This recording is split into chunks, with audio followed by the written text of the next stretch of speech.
RBI repo rate 5.25% మాత్రమే. కానీ బ్యాంకులు హోమ్ లోన్‌కి 8.5 నుంచి 9% ఎందుకు వసూలు చేస్తున్నాయి? ఇంకా ఆశ్చర్యమైన విషయం ఏంటంటే, మీ సిబిల్ స్కోర్ వల్ల మీరు ఎక్కువ వడ్డీ చెల్లించాల్సిన అవసరం కూడా పడుతుంది బ్యాంకులకి.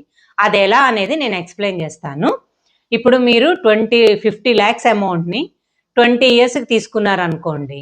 అదే మీ సిబిల్ స్కోరు 800+ ఉందనుకోండి. అప్పుడు మీకు ఎంత ఈఎంఐ పడతది?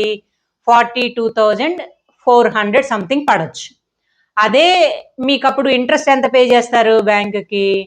51 lakh సంథింగ్ 8,000 సంథింగ్ పే చేస్తారు. అదే మీ సిబిల్ స్కోరు 600 కన్నా తక్కువ ఉందనుకోండి, 600, 650 కన్నా తక్కువ ఉందనుకోండి, ఆ రేంజ్‌లో ఉందనుకోండి, అప్పుడు మీకు బ్యాంకులు 9% ఇంట్రెస్ట్ రేట్‌కి హోమ్ లోన్ ఇస్తాయి. అప్పుడు మీకు ఈఎంఐ అనేది కూడా ఎక్కువ పడుతుంది. 45,000 అనేది ఈఎంఐ పడుతుందన్నమాట. అప్పుడు మీరు బ్యాంకుకి చెల్లించే వడ్డీ కూడా 58 lakhs అవుతుంది. అంటే మీ సిబిల్ స్కోరు వేరియేషన్ వల్ల మీరు 6 lakhs అదనంగా ఎక్కువ వడ్డీ పే చేయాల్సి వస్తుంది బ్యాంకులకి. అందుకని మనకి ప్రైవేట్ బ్యాంకులు, గవర్నమెంట్ బ్యాంకులు 2 హోమ్ లోన్స్ పే చేస్తాయి. గవర్నమెంట్ బ్యాంకు కొంచెం వడ్డీ రేట్ తక్కువ ఉంటుంది.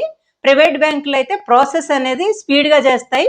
గవర్నమెంట్ బ్యాంక్ మీద కొంచెం ఇంట్రెస్ట్ రేట్ అనేది ఎక్కువ ఉండొచ్చు మాట.